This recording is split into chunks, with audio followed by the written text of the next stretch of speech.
5 ವರ್ಷ ನಾನೇ ಮುಖ್ಯಮಂತ್ರಿ ಎಂಬ ಸಿದ್ದರಾಮಯ್ಯ ಹೇಳಿಕೆಗೆ ಬಮೂಲ್ ಅಧ್ಯಕ್ಷ ಡಿಕೆ ಸುರೇಶ್ ಪ್ರತಿಕ್ರಿಯೆ ನೀಡಿದ್ದಾರೆ. ಸದ್ಯಕ್ಕೆ ಮುಖ್ಯಮಂತ್ರಿ ಹುದ್ದೆ ಖಾಲಿ ಇಲ್ಲ. ಪದೇ ಪದೇ ಯಾಕೆ ಈ ವಿಚಾರದ ಬಗ್ಗೆ ಚರ್ಚೆಗೆ ಬರ್ತಾ ಇದೆ ಗೊತ್ತಿಲ್ಲ. ಸದ್ಯ ಕಾಂಗ್ರೆಸ್ ಪಕ್ಷದಲ್ಲಿ ಯಾವುದೇ ಜಗಳ ಆಗಿಲ್ಲ.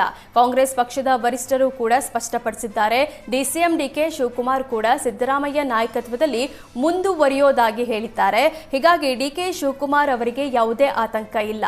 ಪ್ರತಿ ಅವಧಿಯಲ್ಲೂ ಕೂಡ ನಮ್ಮವರು ಯಾರೋ ಒಬ್ಬರು ಮುಖ್ಯಮಂತ್ರಿ ಆಗಿ ಅನ್ನೋದು ಹಿಂದಿನಿಂದಲೂ ನಡೆದುಕೊಂಡು ಬಂದಿದೆ. ರಾಜಕಾರಣದಲ್ಲಿ ಇದು ಸರ್ವೇ ಸಾಮಾನ್ಯ. ಹಾಗಾಗಿ ಕೆಲವರು ಅವರ ಅಭಿಪ್ರಾಯವನ್ನ ವ್ಯಕ್ತಪಡಿಸುತ್ತಿದ್ದಾರೆ. ಇದರಲ್ಲಿ ತಪ್ಪೇನಿಲ್ಲ ಅಂದ್ರು. ರಾಜ್ಯ ಸರ್ಕಾರಕ್ಕೆ ಅಕ್ಕಿ ಹಂಚುವ ಯೋಗ್ಯತೆ ಇಲ್ಲ ಎಂಬ ಪ್ರಹ್ಲಾದ್ ಜೋಶಿ ಹೇಳಿಕೆಗೆ ಸಚಿವ ಸಂತೋಷ್ ಲಾಡ್ ತಿರುಗೇಟು ನೀಡಿದ್ದಾರೆ. ಸದ್ಯ ಕೇಂದ್ರ ಸರ್ಕಾರ ನರೇಗಾ ದುಡ್ಡು ಕೊಡ್ತಿಲ್ಲ. ನಾವು ಸಹ ಈ ರೀತಿ ಮಾತಾಡಬಹುದಾ? ಕೇಂದ್ರ ಸಚಿವರಾಗಿ ಈ ರೀತಿ ಮಾತು ಎಷ್ಟು ಸರಿ? ಪ್ರಧಾನಿ ಮೋದಿ ಬಡತನ ನಿರ್ಮೂಲನೆ ಆಗಿದೆ ಅಂತಾರೆ. ಆದರೆ ನಿತಿನ್ ಗಡ್ಕರಿ ದೇಶದಲ್ಲಿ ಬಡತನ ಹೆಚ್ಚಳ ಬಗ್ಗೆ ಮಾತಾಡ್ತಾರೆ. ಮೊದಲು ಕೇಂದ್ರ ಸರ್ಕಾರ ತನ್ನ ಕೆಲಸಗಳ ಬಗ್ಗೆ ಗಮನ ಕೊಡ್ಲಿ ಅಂತ ಹೇಳಿದ್ರು.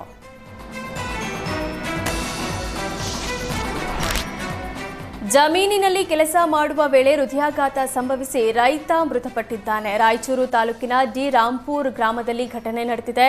38 ವರ್ಷದ ರೈತ ವೆಂಕಟೇಶ್ ತಮ್ಮ ಜಮೀನಿನಲ್ಲಿ ಕೆಲಸ ಮಾಡುತ್ತಿದ್ದಾಗ ಹಾರ್ಟ್ ಅಟ್ಯಾಕ್ ಆಗಿದೆ. ಈ ವೇಳೆ ಎದೆ ನೋವಿನಿಂದ ಕುಸಿದು ಬಿದ್ದಿದ್ದಾರೆ. ಬಳಿಕ ಅವರನ್ನ ಆಸ್ಪತ್ರೆಗೆ ಸಾಗಿಸುತ್ತಿದ್ದ ವೇಳೆ ದಾರಿ ಮಧ್ಯದಲ್ಲೇ ಮೃತಪಟ್ಟಿದ್ದಾರೆ. ತಂದೆ ತಾಯಿಯೇ ಮಾರಾಟ ಮಾಡಿದ್ದ ಮಗುವನ್ನ ಖರೀದಿಸಿದ್ದ 2 ಆರೋಪಿಗಳನ್ನು ಪೊಲೀಸರು ಬಂಧಿಸಿದ್ದಾರೆ. ಬೆಳಗಾವಿ ಆನಗೋಳದ ನಿವಾಸಿಗಳಾದ ನೂರ್ ಮೊಹಮ್ಮದ್, ಅಬ್ದುಲ್ ಮಜೀದ್, ಕಿಶನ್ ಐರೇಕರ ಬಂಧಿತ ಆರೋಪಿಗಳು. ಉತ್ತರ ಕನ್ನಡ ಜಿಲ್ಲೆಯ ದೇಶಪಾಂಡೆ ನಗರದಲ್ಲಿ ಜೂನ್ 17ರಂದು ಮಾಹಿನ್ ಗಂಡು ಮಗುವಿಗೆ ಜನ್ಮ ನೀಡಿದ್ರು. ಆದರೆ ಮಗುವಿನ ತಂದೆ ವಸೀಂ ಚಂಡು ಪಟೇಲ್ ಸಾಲ ಮಾಡಿಕೊಂಡಿದ್ರು. ಸಂಘದ ಸಾಲ ತೀರಿಸಲು ಜುಲೈ 8ರಂದು ಬೆಳಗಾವಿಯ ನೂರ್ ಅಹಮದ್ ಎಂಬಾತನಿಗೆ 3 ಲಕ್ಷ ರೂಪಾಯಿಗೆ ಮಗು ಮಾರಾಟ ಮಾಡಿದ್ದ. ಮಾಹಿನ್ ಮನೆಯಲ್ಲಿ ಮಗು ಕಾಣದಿದ್ದ ಹಿನ್ನೆಲೆ ಅಂಗನವಾಡಿ ಕಾರ್ಯಕರ್ತೆ ರೇಷ್ಮಾ ದೂರು ನೀಡಿದ್ರು. ಪಿಎಸ್ಐ ಅಮೀನಾ ಸಾಬಾ ಪ್ರಕರಣದ ತನಿಖೆ ನಡೆಸಿ ಆರೋಪಿಗಳನ್ನು ಬಂಧಿಸಿ ಮಗುವನ್ನ ರಕ್ಷಿಸಿದ್ದಾರೆ. ಸದ್ಯ ಮಗುವನ್ನ ಶಿರಸಿ ಮಕ್ಕಳ ಕಲ್ಯಾಣ ಸಮಿತಿಗೆ ಹಸ್ತಾಂತರ ಮಾಡಲಾಗಿದೆ.